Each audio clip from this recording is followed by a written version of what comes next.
Bueno, antes de iniciar, damos unos muy buenos días al profesor Camilo, ya lo vamos a presentar en unos instantes. Damos unos muy buenos días a todos los asistentes que están aquí presentes en nuestra sala. Y también pues vamos a aprovechar para dar un agradecimiento muy especial a todos los integrantes que conforman Rumbo, quien ha sido como ese soporte tecnológico muy fuerte que nos ha acompañado durante todo el Congreso. Aprovechamos para saludar también a las personas que se han venido integrando a nuestro chat. Recuerden que tenemos 35 o 40 minutos de exposición de nuestro conferencista y luego tendremos 20 minutos para que ustedes a través del chat puedan ir generando sus preguntas o inquietudes y asimismo poderlas irlas respondiendo al final de la conferencia. Es muy importante que aprovechemos este espacio y preguntemos, y si queremos también hacer algún aporte, esta moderación hace posible que ese aporte también se pueda leer acá al aire, ¿vale? Estamos saludando aquí vamos a mirar, estamos aquí con gente que nos acompaña desde la Universidad La Gran Colombia, si no estoy mal.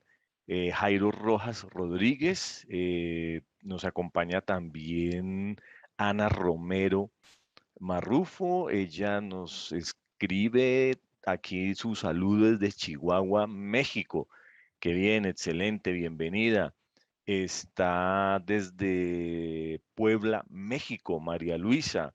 Eh, Está también eh, Evangelina, Rafael, César, Diana, Hugo, Antonia, Blanca, Armando, María Rocío, Edgar Garzón, Walter Spencer, Carlos Eduardo, Patricia, Fabián, Ángela María Acevedo desde la Universidad Nacional de Colombia, Paula Reyes, Marta Solórzano, Leticia Cumplido, Juliana desde México, Santa Mis Flores, Ander Rivera, Armando Cadena, desde Santa Fe, Argentina, nos escribe y nos saluda Hugo Arroyo.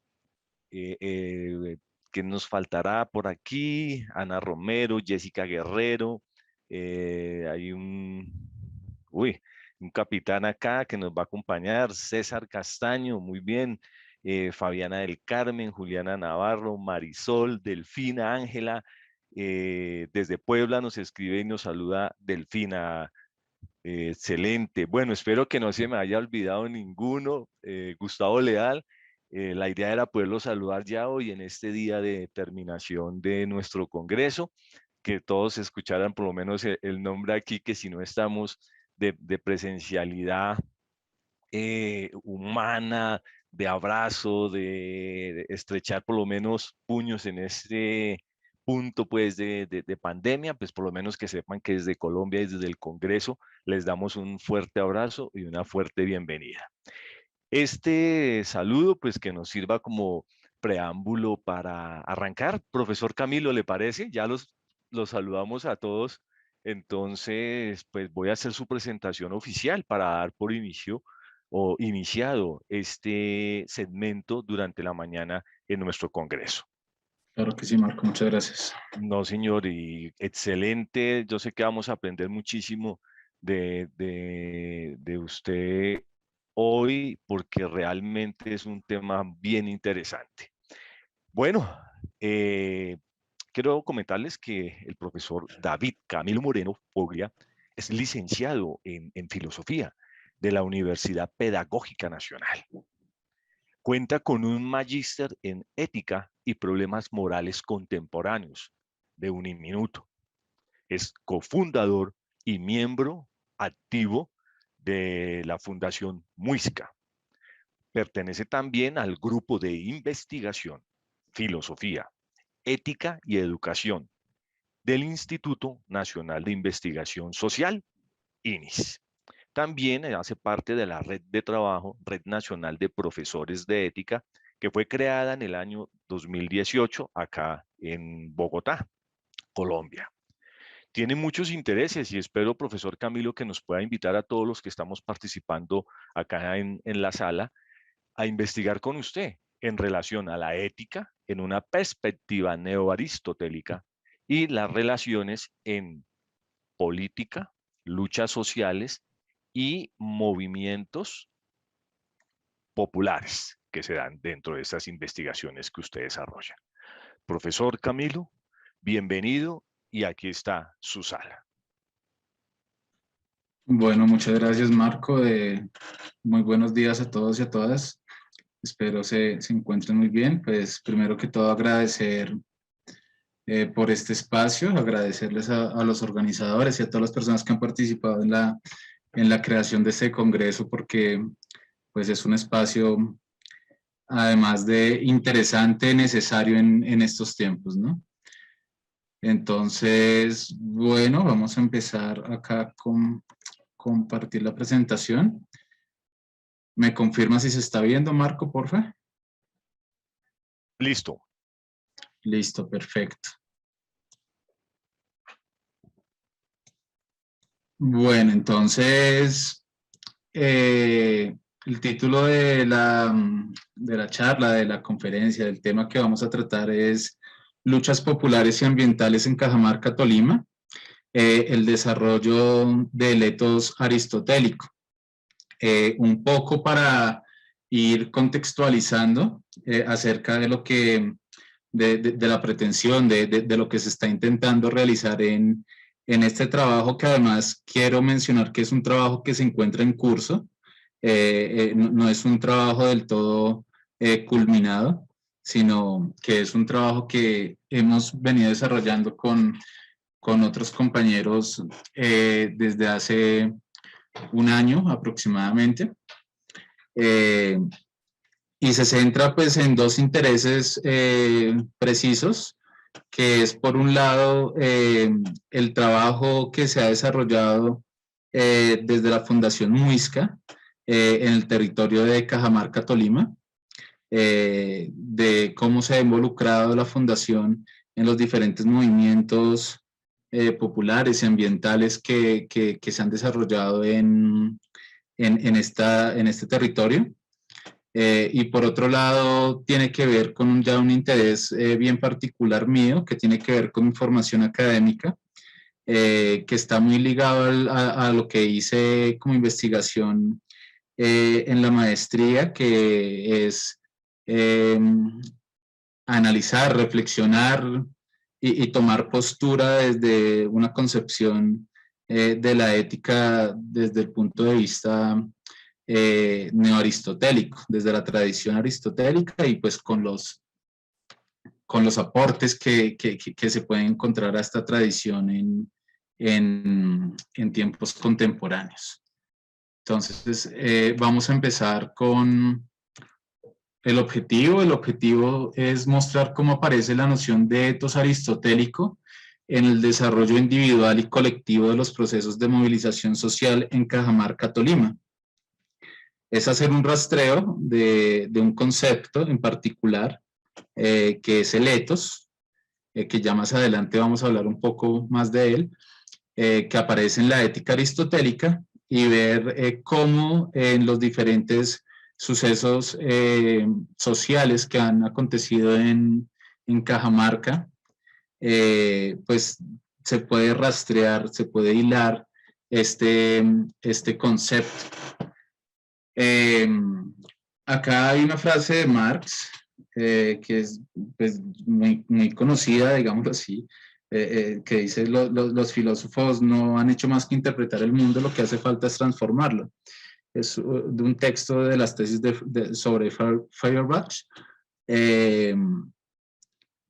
¿Y por qué la pongo ahí? Porque digamos que todo este esfuerzo que se está presentando aquí, toda la reflexión que se ha hecho al respecto, tiene que ver con situar a la filosofía con unas características en el mundo práctico, ¿no? Me refiero a la importancia que tiene la filosofía práctica en nuestros tiempos, En este marco general de la filosofía práctica se enmarca tanto el trabajo conceptual respecto a la ética y pues claramente también la relación con sucesos concretos enmarcados en el movimiento social que se ha desarrollado en Cajamarca. Entonces, un poco de contexto, un poco de contexto geográfico. Somos conscientes de que hay personas que no son pues, de acá de Colombia, y bueno, también pueden haber personas de Colombia que no necesariamente conozcan este territorio.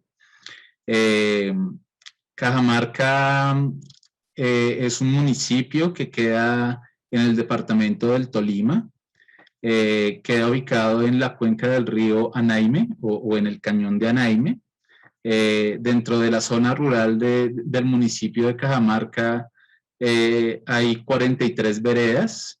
Es un municipio que tiene límites con la ciudad de Ibagué y con las veredas que están adscritas a Ibagué, que es la capital del departamento del Tolima. Y es la zona urbana, su, digamos, epicentro urbano, está atravesado por la vía Panamericana, que en Colombia es más conocida de pronto como la línea, ¿no? Que es esa vía que atraviesa o une el Pacífico de Colombia con el centro de Colombia, y que en términos económicos y políticos siempre ha sido muy importante porque es la manera en que todo lo que llega al puerto de Buenaventura, que es uno de los puertos más grandes de Colombia, ubicado en el Valle del Cauca, en el Pacífico colombiano, entra al resto del país. Estamos hablando de una cantidad de insumos. De hecho, fue uno de los puntos cruciales, uno de los epicentros en las últimas movilizaciones sociales en Colombia, en el paro que vivimos hace unos meses. ¿Por qué digo esto? Porque esto contextualiza un poco la importancia que tiene Cajamarca en el territorio, no solo en el departamento del Tolima, sino en todo Colombia, porque además de pasar esta vía que es conexión importantísima en términos económicos, también sucede que en este territorio hay una tradición, o ha existido durante muchísimos años, una tradición agrícola de muchísima fuerza. Esto lo hace categorizarse a este territorio como una de las despensas agrícolas de todo, no solo de esa región de Colombia, sino de muchísimas partes de Colombia, de otras regiones. Salen muchísimos alimentos de allí. Uno de los más famosos es la arracacha. Allí es, digamos que, uno de los lugares donde más se produce este alimento. Entonces, es un poco contextualizando, pues, dónde queda Cajamarca, qué es lo que sucede allí. Y ahora entonces vamos al... Perdón. Ya. Entonces, contextualizando un poco la cuestión geográfica de dónde está ubicado Cajamarca. Y por otro lado, entonces, es necesario también hacer una contextualización pues, de la cuestión de la ética, ¿no? Digamos que tocar las generalidades de por qué me ubico desde esta concepción de la ética y de por qué es trabajada la ética aristotélica. Bueno, la ética aristotélica tiene que ver con una ética eudaimónica, así la cataloga Aristóteles, que hay una discusión fuerte en términos de ese concepto, pero puede entenderse como o interpretarse como una ética de la felicidad, donde se entiende que la felicidad es un telos, un lugar como de constante lucha por adquirir, unas metas, digámoslo así, por adquirir una constante lucha cotidiana, pero que tal vez nunca se logra perfectamente, ¿sí? No es como que es una meta y llego ahí y fui totalmente feliz, sino que más bien es un ideal que nos guía a través de nuestra vida, ¿sí? Que buscamos constantemente, pero nunca se llena por completo, ¿sí? ¿Por qué? Porque el mundo es totalmente cambiante, porque todo el tiempo están sucediendo infinitas cosas que nos hacen reevaluarnos a nosotros como sujetos y pensar en cómo redirigirnos buscando este ideal o este telos. Y eso hace que desde esta concepción se tenga la noción de que la ética sea un saber práctico, ¿sí? Que sea un saber práctico referido a nosotros mismos, referido a lo concreto, referido a las situaciones que atravesamos durante nuestra vida cotidiana, referido a las vicisitudes que se nos presentan todos los días, a las cosas que son o que pueden llegar a tener un impacto bueno, pero también a las cosas que pueden llegar a tener un impacto muy malo, digámoslo en ese sentido, sobre nosotros. Muy negativo, muy fuerte de superar, muy doloroso, muy triste, etc. ¿Sí? Se basa en el estudio de casos y está referido a lo que puede ser de otra manera. Se basa en el estudio de casos, es una concepción ética que aborda a lo concreto, no es una concepción ética universalista, no se sustenta en principios universales de lo que está bien y de lo que está mal, sino que más bien busca llevar a que el sujeto tenga las capacidades necesarias para estar evaluando todo el tiempo cómo se debe actuar y decidir en esas problemáticas que se presentan cotidianamente cuál es la mejor acción posible que pueda estar relacionada con ese telos. Lo que puede ser de otra manera se refiere pues a que es otro tipo de saber que definitivamente no se puede entender como un saber ni científico ni totalmente teórico, que se desliga un poco de esas concepciones intelectualistas en las que se presume que definiendo qué es lo bueno, qué es lo malo, se puede llegar a lograr solo con eso. No quiero decir que no se deba hacer esa reflexión teórica, pero que solo con eso se puede llegar a pensar en ser bueno o ser malo. Con que saber qué es bueno, se pueda llegar a ser bueno. Entonces, eso es un poco la concepción así general de la ética aristotélica. Aquí, no sé por qué se me adelanta, perdón. Ya. Listo. Bueno, les contaba que la investigación general que se realizó en un principio en términos de cómo ubicarse conceptualmente en términos de esta concepción aristotélica de la ética tiene que ver con la relación de tres nociones que son logos, ethos y pathos dentro de los tres textos, digamos, o tres de los textos principales de Aristóteles, que eran la ética, la retórica y la poética. Esto estaba enfocado a ver cómo se construía con los aportes contemporáneos que hay al respecto una conceptualización de una teoría de la ética de las virtudes. Aquí nos vamos a centrar particularmente en la noción de ethos, ¿sí? Que es la que se intenta rastrear en este desarrollo social en Cajamarca.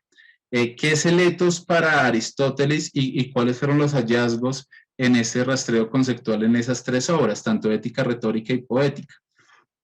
El ethos, para que lo entendamos de alguna manera en términos actuales, tiene que ver con la personalidad, de alguna manera, la llaman hoy en día, yendo un poco más al origen del concepto, tiene que ver con el carácter, y ese carácter entendido como modo de ser. Es el modo de ser que adquieren las personas en ese marco general que yo daba anteriormente. Es el modo de ser que se construyen en los sujetos, las maneras de ser, las maneras de abordar los problemas, las maneras de abordar el mundo, que se construyen no por leer tratados de filosofía y por leer tratados de ética, sino más bien por desarrollar esas capacidades que me llevan en la práctica a poder tomar las decisiones más correctas posibles, digámoslo así. Pero ¿cuáles son las decisiones más correctas posibles? ¿Cómo definimos eso? Entonces, esto tiene que ver con el marco general de lo que entienden, de lo que se entiende en esta conceptualización por ética, que es la vida buena o la vida virtuosa, ¿sí? Pero ¿qué es ser virtuoso o qué es buscar la vida buena? Digamos que esa vida buena o esa vida virtuosa sería ese telos o ese ideal del que hablábamos en la diapositiva anterior. Entonces, en ese sentido, ser virtuoso consiste en el desarrollo de la prudencia, ¿sí? ¿Qué es la prudencia? La prudencia es la traducción latina, digámoslo así, de una palabra griega que es la frónesis. Y la frónesis tiene que ver con una capacidad, con una virtud intelectual, una capacidad que es intelectual, pero, ojo, que está orientada a la práctica, ¿sí? No es una virtud intelectual en un sentido de ciencia, de demostraciones teóricas, o que me permita hacer demostraciones teóricas de un problema, sino es una habilidad que me permite tomar decisiones orientadas a acciones virtuosas, teniendo en cuenta las distintas contingencias que se pueden presentar en el mundo, ¿sí? Yo cuando tengo la posibilidad de hablar, no sé, a veces de transmitirle esto a estudiantes o algo así, les digo como, es todo esto, en términos de las abuelitas, por ejemplo, sería como ese dicho popular de, bueno, hay que pensar antes de actuar, ¿sí? Hay que pensar muy bien antes de actuar, pero ese pensar muy bien implica una serie de habilidades, implica una serie de herramientas que debo desarrollar para posicionarme ante la vida y ante las contingencias que se van presentando en las diferentes situaciones. Entonces, esa vida virtuosa y ese modo de ser virtuoso está relacionado directamente con ese carácter o ese ethos, ¿sí? Entonces, lo que debo hacer es, como sujeto en esta concepción, es construirme y construirnos, porque es una relación constante con los otros, en términos de un modo de ser que me lleve a buscar esa vida buena, que ya más adelante vamos a caracterizar mejor qué se entiende por esa vida buena. Y esto definitivamente tiene que ver con las costumbres, ¿sí? Con los hábitos. Por eso no es un tema que tenga que ver solo con aspectos teóricos, sino que se desarrollan constantemente en medio de la práctica, ¿sí? Es en las costumbres, en los hábitos, en cómo actúo, no en términos de adquirir rutinas y siempre hacer lo mismo, porque no todos los problemas morales que se me presenten en la vida van a ser exactamente iguales, sino cómo adquiero la costumbre de abordar esos problemas, de hábitos que me lleven a abordar las acciones morales en un sistema de pensamiento más o menos similar, que tiene que ver con unas habilidades específicas que ya más adelante vamos a ir hablando de ellas, pero tienen que ver con la manera en que delibero, la manera en que sopeso situaciones, la manera en que argumento respecto a situaciones diferentes y sobre todo la manera en que decido respecto a diferentes situaciones. Y allí, entonces, vemos que Aristóteles plantea la cuestión de la justa medida, que tiene que ver con no ubicarse en los excesos respecto a las virtudes. Tiene que ver con que en diferentes situaciones a veces es necesario ser muy valiente y en otras es necesario ser un poco más temeroso. Y en otras es necesario ser, no sé, dependiendo la situación, cómo se analice cada situación, tomar la mejor decisión posible, pero en esa situación, vuelvo y repito, esto no es como una fórmula de cómo actúo para ser bueno, sino cómo analizo cada situación concreta y no me dejo ir a esos vicios en términos de la virtud y siempre encuentro la justa medida. Vuelvo y digo, en diferentes situaciones es necesario a veces ser muy valiente y otras veces, así la situación sea un poco similar a la anterior, es mejor no ser tan valiente, a veces es mejor ser un poco temeroso, por poner un ejemplo. Eso en términos de la ética. En términos de la retórica, lo que encontramos es que pues hay un autor contemporáneo que le aporta muchísimo a esta concepción, que es Chaim Perelman, y habla de la relación que se encuentra entre el ethos o el carácter con las capacidades específicas de la teoría de la argumentación, ¿sí? Que son argumentar, deliberar, elegir, y estas habilidades tienen que ver directamente con un marco general de la racionalidad práctica, ¿sí? La racionalidad práctica entendida desde esta concepción. Habrá otras concepciones que la entienden tal vez de otra manera, pero desde esta concepción aristotélica tiene que ver con esa racionalidad práctica, la racionalidad que me permite decidir el ejercicio de la razón que me permite decidir en términos prácticos. Y tiene que ver con esos asuntos de la argumentación, de la deliberación, de pensar en lo que es conveniente y lo que no es conveniente. Y vuelvo y repito, seguramente esto es pensar lo que puede ser de otra manera, siempre. Esa es la capacidad de llevar a la argumentación. Y por último, vemos que esta noción aparece en la poética en dos asuntos, uno planteado específicamente por Aristóteles, que tiene que ver con la mímesis como formadora del carácter.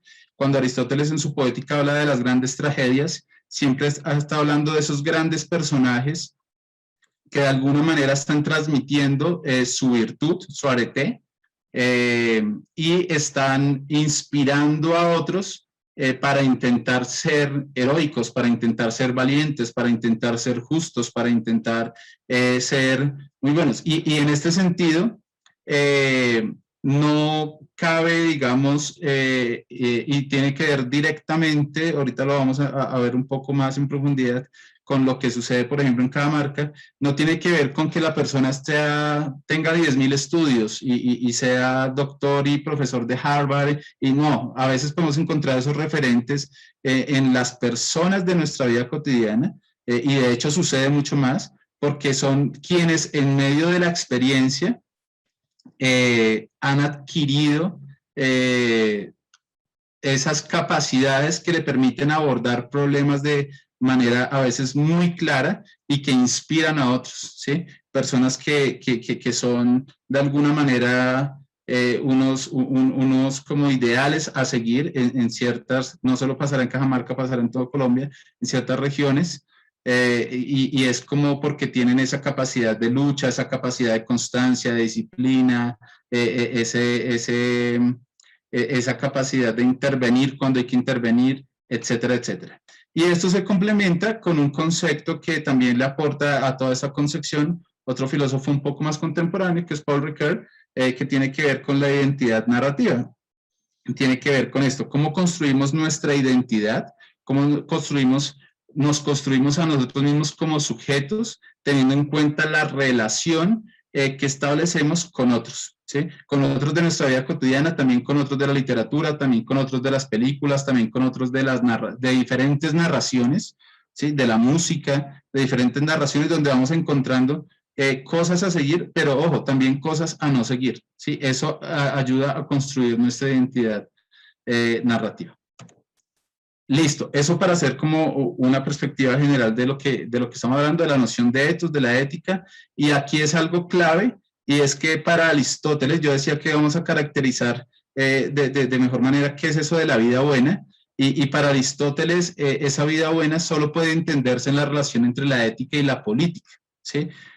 Aristóteles asume que el ser humano es un ser social por naturaleza, es un animal político, ¿sí? Esto quiere decir que está desarrollado en la polis, en la ciudad, en la organización social, en la vida comunitaria, y por lo tanto no puede distanciarse de esos fines colectivos, ni distanciarse de esos fines políticos. La ética se encuentra anclada a la política en esta concepción, y eso hace que si la vida buena, esa vida virtuosa, el último fin es la felicidad, pues no va a ser solo la felicidad mía, sino va a ser la felicidad de la comunidad, ¿sí? Y por eso se encuentra vinculada a la dinámica de la política, porque es pensar en qué tipo de vida debemos tener, debo tener no solo yo, sino debemos tener nosotros, ¿sí? ¿Qué tipo de vida buena debemos tener nosotros?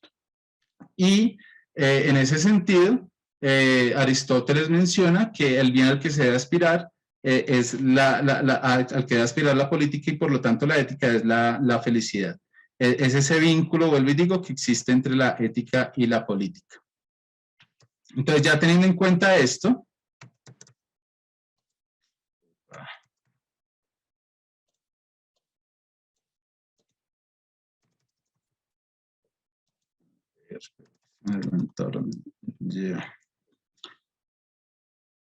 listo. Entonces, teniendo en cuenta esto, ahora contextualicemos un poco la situación política de Cajamarca, qué es lo que sucedió. En el año 2002, aproximadamente en el primer gobierno de Uribe, se empezó a generar toda una serie de relaciones en Latinoamérica, en donde se empezaron a impulsar reformas neoliberales que apuntaban a los sectores mineros. Hubo una masiva expansión territorial de actividades mineras en el suelo latinoamericano, y Colombia no fue esquivo a esto. En el 2007, de hecho hay registros que empezaron a hacer estudios desde antes, vuelvo y digo como desde el 2002, pero en el 2007 la empresa sudafricana AngloGold Ashanti obtuvo títulos mineros para exploración de yacimientos de oro en el municipio de Cajamarca. Esta es una empresa que ya tenía historia de explotación minera en otras regiones del mundo, y pues empieza a hacer toda la cuestión de investigación, porque se encuentra que puede llegar a realizarse el proyecto de minería a cielo abierto, tal vez más grande de Latinoamérica, llamado La Colosa, que sería una mina de oro, una de las más grandes del mundo, ¿sí? Abarcaba el proyecto 15.220 hectáreas, y en el 2008 se empezó a realizar toda la investigación. Esto trae un problema porque, como decía anteriormente, lo que sucede en Cajamarca es que tradicionalmente ha sido una despensa agrícola, y ha sido una defensa también de los conocimientos de la memoria cultural de la región, de la defensa del territorio, entendiéndolo como conjunto de tradiciones culturales, de tradiciones agrícolas, de diversidad en el sentido también cultural. Entonces este proyecto empieza a generar discordia, a generar inquietudes, a generar angustias entre los participantes entre los habitantes de Cajamarca y entre muchísimas personas que hacen parte de movimientos ambientales y sociales en todo Colombia. Entonces, hay una expansión territorial de la minería, llega a la mina, se ubica ahí. Es importante mencionar esto porque después va a ser importante, y es que no se terminó de desarrollar el proyecto minero, pero sí llegó a la mina, se instauró, generó empleos, generó, digamos, una dinámica económica en torno a ella, en las investigaciones que se empezaron a hacer, en los estudios, en todo esto, pero al mismo tiempo, paulatinamente, mientras aumentaba este proyecto, empezaron a aumentar los conflictos y las protestas, que las podríamos categorizar como movimientos de ambientalismo popular. Que es una posición bien chévere, porque no es solo un ambientalismo desprendido de lo popular y de lo social, ni una posición ecológica solo que aborde la defensa del medio ambiente, sino que se empieza a vincular al movimiento popular y al movimiento político en diferentes sentidos. Entonces, el hecho acá central en el que tomamos en cuenta, hay otros fenómenos sociales, pero que tomamos en cuenta, el central es la consulta popular que se desarrolló en Cajamarca, Tolima, en contra de este proyecto de minería. ¿Qué es una consulta popular? Primero que todo, es un derecho democrático que se instauró en la Constitución de 1991, que está regulado por la ley colombiana, que permite consultarle al pueblo si sí desean o no desean que este tipo de proyectos económicos se desarrollen en su territorio, ¿sí? Teniendo en cuenta todos los impactos sociales, ambientales, económicos y culturales que puedan llegar a tener estos proyectos en un territorio específico. Entonces, se desarrolla esta consulta. Es un proceso arduo y largo que se desarrolla aproximadamente durante 6 años, 7 años, durante bastante tiempo, y que al final va a concretarse en el año 2017. Se va a realizar y va a participar con la siguiente pregunta. Ya me ubiqué acá. Esta es la siguiente, la pregunta central de la consulta fue: ¿está de acuerdo sí o no con que el municipio de Cajamarca se ejecuten proyectos y actividades mineras? Bueno, la participación fue del 38.6%, el 5.6% estuvo por encima del umbral. Eso significaba que la consulta había sido válida, y la mayoría, casi que el 100%, decidieron oponerse a este proyecto de actividad minera en Cajamarca. ¿Listo? Ese es como el contexto general de lo que sucedió. Ahora, ¿qué implicaciones tuvo esto? ¿Qué fue lo que sucedió con el desarrollo de la consulta popular en Cajamarca? Porque no fue una cuestión que se dijo: hoy vamos a hacer una consulta popular y mañana la hicimos y todo solucionado. Fue un proceso vuelvo y digo, aproximadamente como casi que 10 años, ¿sí? De hecho, todavía en este momento siguen la misma cuestión, porque ganó la consulta, pero la multinacional, bueno, hay unas demandas y unos procesos legales de por medio que aún no se han terminado de solucionar, y de cierta manera hay cierta incertidumbre todavía al respecto. ¿Qué vemos acá entonces? Hay acá una pregunta, y es: ¿cómo se adquieren las virtudes éticas? Que es lo que hablábamos anteriormente, ¿sí? Entonces, las virtudes éticas, en esta concepción aristotélica de la ética, se deben educar por medio de la práctica, ¿sí? ¿Qué es lo que vemos que sucedió en Cajamarca durante todo este tiempo de movilización y de procesos sociales? Vemos que en medio de la práctica fue que los habitantes de Cajamarca y de municipios vecinos se movilizaron en su contra, ¿sí? Fueron 10 años de movilización social. Aún siguen construyéndose procesos de movilización social en defensa del territorio, en defensa del agua, en defensa de la memoria cultural, en oposición a esto, aun cuando esta empresa multinacional se retiró y a toda esa gente que le había generado empleo o cierta idea de bienestar económica quedaron pues como un poco desajustados. La mayoría de personas seguían opinando que la mejor decisión posible había sido votar por el no a la mina, por el no al proyecto minero y que lo volverían a hacer. Se generaron organizaciones sociales que no solo funcionaron durante el proceso de consulta popular, sino que fue la construcción para abordar problemas sociales más adelante y que aún en día siguen funcionando con procesos de formación, con procesos de reflexión, con procesos de concientización y con procesos de movilización también. Tal vez el más llamativo, el eje central fueron los comités ambientales en defensa de la vida, el Comité Ambiental de Cajamarca y también el Comité Ambiental del Tolima, que se empezó a centrar también en Ibagué con diferentes movimientos.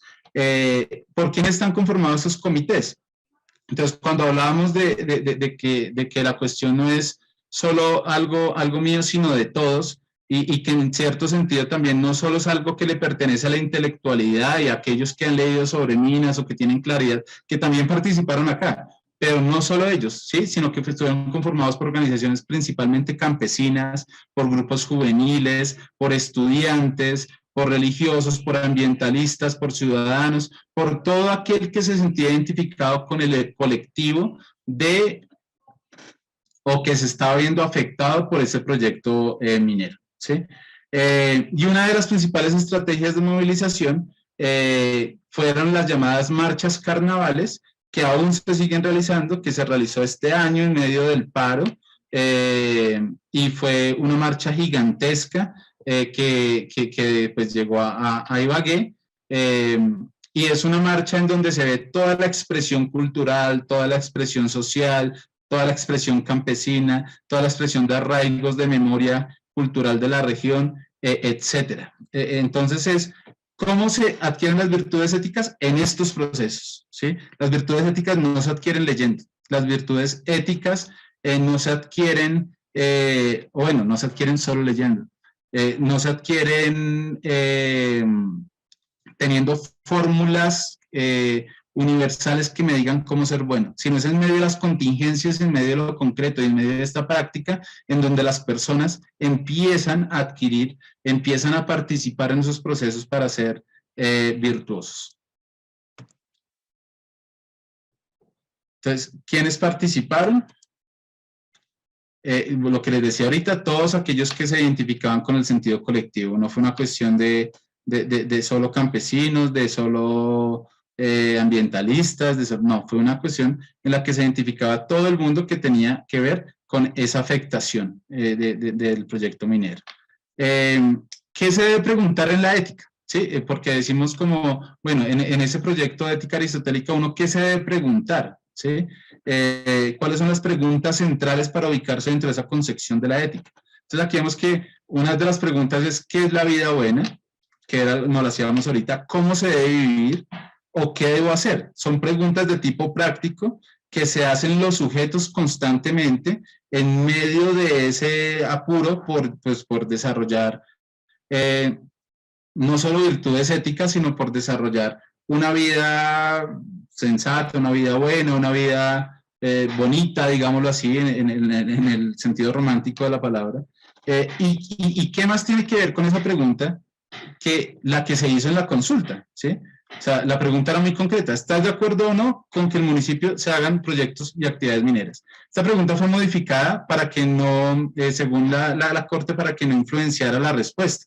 Entonces, quedó así muy concreta. Sin embargo, detrás de esta pregunta, pues hay un montón de reflexiones, ¿no? Y es, bueno, ¿puedo tener una vida buena con el agua contaminada? ¿Puedo llegar a vivir bien si van a terminar aquí arrasando con todas las capacidades y todas las herramientas agrícolas, toda la disposición agrícola que hay en la región? ¿Qué va a pasar con las regiones, perdón, con los departamentos, con las ciudades, con los pueblos, a los que Cajamarca de cierta manera les brinda la seguridad alimentaria? Entonces, fíjense que no solo fue una pregunta que aborda esas preguntas de qué se debe preguntar uno en términos de la ética, y que no solo tienen que ver con Cajamarca, sino que en cierto sentido tiene que ver con muchísimas otras personas de Colombia. Entonces, a través de las acciones colectivas, se generan procesos organizativos que llevan a esa reflexión, que llevan a que la población en Cajamarca se redefina en términos colectivos, y también que los sujetos que están participando allí se redefinan en términos de hacerse este tipo de preguntas. La cuestión de deliberar y decidir que les hablaba ahorita, ¿no? Entonces, decíamos, bueno, en ese rastreo que se hizo en la retórica, hallar lo razonable, esa capacidad de persuadir en contextos específicos, esa cuestión que me lleve a elegir actuar en términos de una vida virtuosa, es como la cuestión clave, que me lleva a deliberar y decidir. Allí aparecen otras capacidades, como la capacidad de la argumentación, la capacidad de diferentes situaciones. En ese sentido, ¿sí? Lo que yo aquí muestro, que aparece en un artículo que después está citado en las referencias por si a alguien le interesa, pero muy bueno, que hace una persona de la Universidad Pedagógica, y son una serie de relatos de algunas personas de esta región, ¿sí? Que tienen que ver con esos procesos de deliberación y de argumentación que se fueron construyendo durante todo el proceso que estuvo adjunto a la consulta popular, entendiendo por consulta popular no solo la cuestión del día de la votación, digamos que eso fue el hecho de votar y ya, pero hubo todo un trasfondo de movilización social, de educación, de formación, de reflexión ambiental, de reflexión social, que llevó a las personas que habitaban ahí, a los pobladores de Cajamarca, a la población de Cajamarca, a desarrollar esas habilidades, a deliberar sobre ciertas cosas, y sobre todo por ejemplo, a los niños a entrar a esos procesos de construcción, de esa construcción de identidad de la que hablábamos hace un rato, viendo a sus papás, a sus abuelos, a sus mamás, a sus hermanos, al vecino, participando directamente en todo este tipo de procesos. Entonces, es una cuestión que atravesó toda la formación en términos de esa vida virtuosa, de esa vida buena en la población.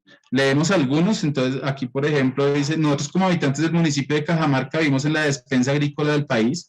Es un municipio de alta productividad alimentaria. Solo tenemos conocimiento sobre cómo se produce la comida. Nosotros no sabemos nada más. ¿Cómo así que la despensa agrícola del país va a haber una mina de oro? O sea, ¿eso con qué se come? Fíjense esa pregunta. ¿Con qué se come el oro? ¿Sí? ¿Cómo así que nos vamos a alimentar con oro y no con arracacha? ¿Sí? ¿Cómo así que va a ser más importante tener acá oro o sacar oro que cuidar nuestros recursos hídricos? ¿Sí? Fueron capacidades, fueron preguntas que se fue haciendo la gente en medio de todo este proceso social, ¿sí? Y esto tiene que ver con cómo desarrollar o cómo se empieza a mostrar esa construcción del ethos, del modo de ser, del carácter de las personas en un sentido aristotélico, a través de lo concreto, a través de lo práctico, a través del movimiento social. Y hay otros relatos. Aquí, por ejemplo, este a mí me llamó mucho la atención. Dice: yo no temo por mis hijos, yo temo por mis hijos, mis nietos. ¿Qué sería de estas montañas? Toda esta riqueza natural, llegarán las desapariciones forzadas, las muertes. A mí se me contagia el corazón y me da como deseos de llorar. Si eso llegara a pasar en Cajamarca, ¿sí? Preveyendo un poco como, bueno, si llega todo este proyecto minero, ¿qué va a pasar? ¿Qué va a pasar con nuestras familias? ¿Qué va a pasar con nuestros territorios? ¿Qué va a pasar con nuestros hogares, con nuestras tradiciones, con lo que comemos? ¿Y qué va a pasar con mis hijos, con mis nietos, con las generaciones que vienen ahí detrás? ¿Sí? ¿En qué se van a constituir? ¿Cómo se van a desarrollar? ¿Les va a tocar emigrar? ¿Les va a tocar ir a una ciudad? ¿Sí? Hay gente que se quiere quedar aquí en este territorio, en el campo, y que es feliz con lo que está haciendo acá y que ha decidido quedarse acá. ¿Por qué les va a tocar irse de esta región? Etcétera, etcétera. Y acá entonces vemos que la cuestión relacionada con la identidad narrativa.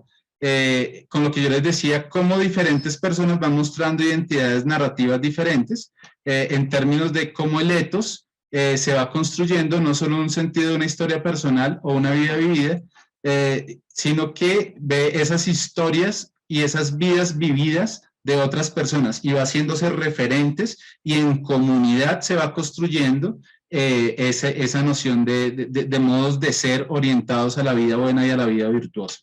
Esto no quiere decir que se segregue o que se aparte al individuo, ¿no? La subjetividad sigue existiendo y no quiere decir tampoco que pues, se vaya como no sé, a imponer una homogenización de cómo tiene que ser el sujeto o una estandarización de cómo tiene que ser el sujeto, sino que le permite a las diferentes personas ir teniendo referentes y ir desarrollando las habilidades propias para construirse a sí mismos en términos de esa vida virtuosa.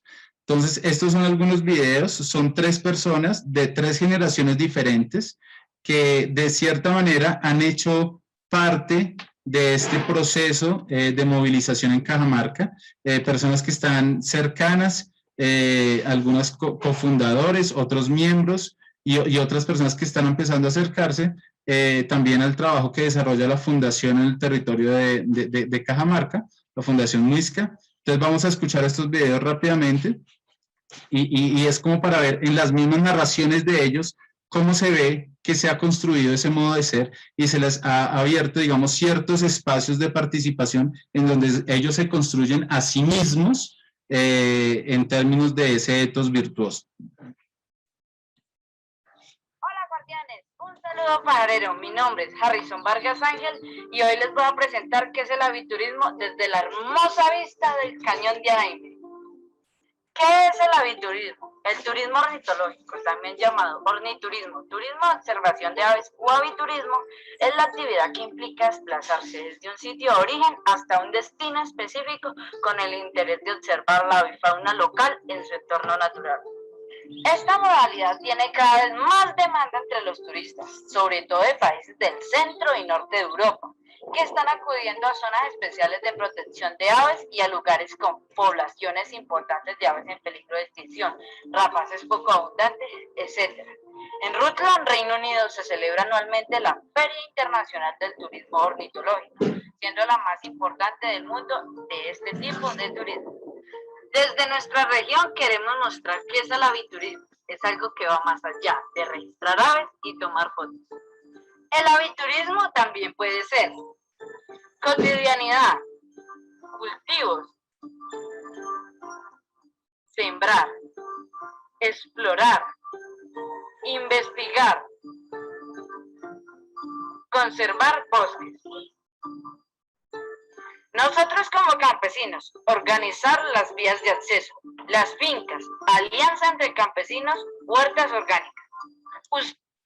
Bueno, él es Harrison, un niño de Cajamarca, un niño de la región, un niño campesino, que en medio de todo esto que se ha generado en los movimientos sociales llevaron a todo un desarrollo de educación ambiental en los colegios, de educación ambiental en las fincas, las personas involucradas de los colectivos campesinos, de las fundaciones, de las organizaciones ambientales presentes en la región, hicieron un trabajo de voz a voz, finca a finca, persona a persona, en términos de toda la educación social y la educación ambiental, y algunos de los resultados son estos, ¿sí? Un niño que ya en este momento es casi que un experto en aves, en turismo, porque la cuestión es, bueno, no llega a las minas, entonces vamos a demostrarles que se pueden generar otros tipos de actividades económicas acá desde la región y se vuelve un experto en términos de observación de aves, de aviturismo, llegan personas de otros países a buscarlo, está apoyado por diferentes organizaciones desde ya ambientales y de biología específicamente en esto del asunto de las aves. Pero entonces es ver cómo se abren los espacios para que se empiecen a construir a sí mismos. Este es otro video.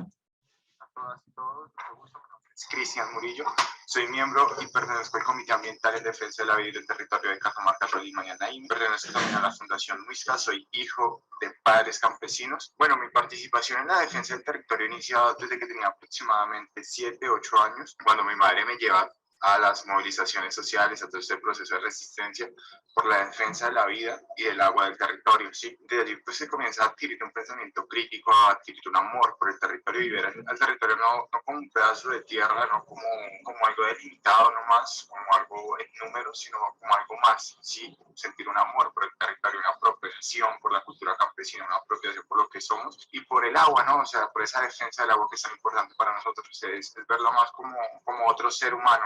Es sentir esa interacción y querer construir un mundo mejor desde allí. Posterior a ello, pues inicia este proceso. En el colegio nos dan bastantes charlas, el comité ambiental es bastante activo en ese entonces comenzamos a tener un pensamiento crítico, nos enseñan a manejar términos de la agroecología e intentar implementar en nuestras casas, entonces se da una mayor apropiación desde esta reivindicación en espacios. En ese entonces era un participante de las movilizaciones sociales, sin embargo ya en 2019 tenemos la oportunidad de comenzar a luchar, sí, de tomar la bandera de esta defensa del territorio, de intentar dar ese relevo generacional, diría yo. Bueno, él es Cristian, también de la región, como él dice de origen de familia campesina. Es encantador ver en estos jóvenes, por ejemplo, ese orgullo de yo soy campesino, mi familia es campesina y queremos nuestro territorio campesino, no queremos minas, no queremos industrializar, o sea, queremos así como lo tenemos. Él está totalmente atravesado por todo el movimiento social que sucedió en Cajamarca. Era un niño, pues él cuenta ahí mismo cómo se involucró en todo el movimiento social, con la mamá, con la familia, con las personas, cómo lo empezaron a involucrar, y en este momento es cómo se ha construido ese ethos durante años, y en este momento es uno de las personas que sabe mucho en términos de la defensa ambiental del territorio, de la defensa de Cajamarca, de los movimientos sociales, que él mismo habla de ese relevo generacional que se da en el territorio. Entonces es cómo, vuelvo y digo, a partir de estos espacios se van construyendo esas identidades y se va construyendo ese ethos virtuoso. Y un último video. Bueno, mi nombre es Nodier Vivas Zamora, biólogo de la Fundación Huisca y soy oriundo de Cajamarca, Tolima. En una apuesta que hemos hecho con varios compañeros de la universidad y otras profesiones, estamos haciendo la labor de la recuperación de la memoria biocultural, entendida como esa memoria que está arraigada con el desarrollo de las culturas, del origen de la agricultura, que fue la que nos permitió estar donde estamos en este momento. Desde nuestro enfoque está la defensa del territorio, está todo el tema que tiene que ver con recuperación de esos conocimientos culturales que todavía están vigentes. Bueno, y por último él es Nodier, también otra persona de la región, formado académicamente en biología, pero que está vinculado a todo el proceso social que se da en Cajamarca y que, claro, es como mostrar tres generaciones diferentes, cómo se van dando los procesos de relación entre ellos, seguramente en cierta medida debido a, por ejemplo, Nodier, Cristian y Harrison, de alguna manera se han involucrado en todo el proceso social, en todo el proceso ambiental, y seguramente personas como Nodier habrán muchísimos más en el territorio, y muchos más jóvenes como Cristian y como Harrison estarán presentes en esa construcción social más adelante, y en ese desarrollo pues de la vida buena y la vida colectiva, la vida buena en un sentido colectivo. Bueno, todo eso está atravesado por un proceso de acciones educativas en las que no voy a puntualizar mucho, que tiene unos pasos que ha sido sensibilización, movilización, formación y transformación, que ha estado ligado al movimiento, a las cuestiones ambientales, cuestiones sociales, cuestiones políticas. Es una cuestión de formar las virtudes, ¿no? De educar las virtudes. O sea, la ética suscita todo un aspecto de educación, de formación, y en ese aspecto de formación y educación debe haber un aspecto político transversalizado. Consignas, la consigna siempre fue queremos agua, queremos vivir, Cajamarca inconquistable, bueno, y algunas de las luchas actuales que se desarrollan, que no voy a profundizar acá, pero es lo que les contaba de la demanda de la consulta popular, una cuestión de respecto a la doble calzada en la línea o en la vía panamericana que afecta también este territorio, y una cuestión que tiene que ver con los monocultivos de los aguacates, que seguramente más adelante tendremos la oportunidad de profundizar. Ahorita ya pues, no tenemos el tiempo para hacerlo, pero esto quiere decir que aún quedan luchas en las cuales se sigue movilizando la población de Cajamarca, se siguen movilizando todas esas organizaciones que se crearon y que diferentes sujetos, como los veíamos anteriormente, siguen en medio de esa lucha constante, formándose a sí mismos y formándose entre todos los unos a los otros en términos de esa vida virtuosa, de ese ethos, de ese carácter virtuoso que está ligado a esa cuestión de las capacidades para, en medio de la práctica, formarse en esa concepción general de la vida buena y de la vida virtuosa. Entonces, ya para cerrar, pues aquí hay una frase que me parece muy importante de un ambientalista brasileño, que la ecología sin lucha social es simplemente jardinería, y pues yo le sumo ahí sin formación ética, ¿no? La ecología sin lucha social y sin formación ética es simplemente jardinería. Bueno, qué pena, primero que todo, porque me pasé, creo que mucho de tiempo, pero bueno, ya terminaría, Marco, te doy la palabra. Perfecto, Muchas gracias no, a ustedes por escucharme, esa es la idea. me extendí un poco. No hay problema, profesor Camilo. Esa es la idea de poder compartir esa experiencia que usted tiene allí en Cajamarca, Tolima. Le envían varios saludos y muchas felicitaciones por su exposición y por compartir esa misma experiencia. Al mismo tiempo que Armando Cadena pregunta, ¿cómo se puede concretar cambios en políticas de impacto ambiental a partir de las manifestaciones tipo marcha de campesinos ambientalistas? ¿Me la puedes repetir, por favor, Marco? Qué pena. De acuerdo. ¿Cómo se puede concretar cambios en políticas de impacto ambiental a partir de las manifestaciones tipo marcha de campesinos ambientalistas? Sí, pues a ver, yo creo que hay dos puntos de vista, ¿no? O sea, uno como en términos de la experiencia, y es que, claro, aquí, por ejemplo, con todo lo sucedido en la consulta popular, no cambió, digamos, la política en términos económicos, la política pública respecto al asunto de la minería, pero sí fue un punto de partida para que en otros territorios de Colombia se empezaran a generar organizaciones y movilizaciones muy similares en oposición a proyectos mineros que se iban a dar en sus territorios. Entonces se desarrollaron en Cumaral, se desarrollaron movilizaciones ahorita, de hecho en el sur de Antioquia hay un proceso social bastante interesante, en Jericó, que tiene que ver con todo, cómo esos comités ambientales, esos comités de organización social y ambiental generan las posibilidades para que por medio, yo creo que la clave es el otro punto que voy a mencionar, que por medio de la movilización ambiental, pero siempre anclada a la movilización social, a la movilización popular, se puedan generar presiones para que diseños concretos, digamos como este de la colosa, se paren por lo menos, y empezar a generar el espacio de reflexión para que más adelante, o a mediano o a largo plazo, se puedan generar movilizaciones mucho más amplias, que tengan un impacto más fuerte no solo en políticas orientadas a esta cuestión de lo ambiental, sino en términos de diseño y de estructura estatal en Colombia. Creo que sería por ese lado. Ok, muchas gracias. Y Delfina Hernández, profesor Camilo, nos comparte la siguiente conclusión o reflexión. La ética vivencial para reflexionar y redirigir las prácticas educativas envueltas en cuatro paredes hacia la cotidianidad del contexto. ¿Qué opinión le merece? No, pues sí, o sea, totalmente de acuerdo. Es lo que mencionábamos en la conferencia, es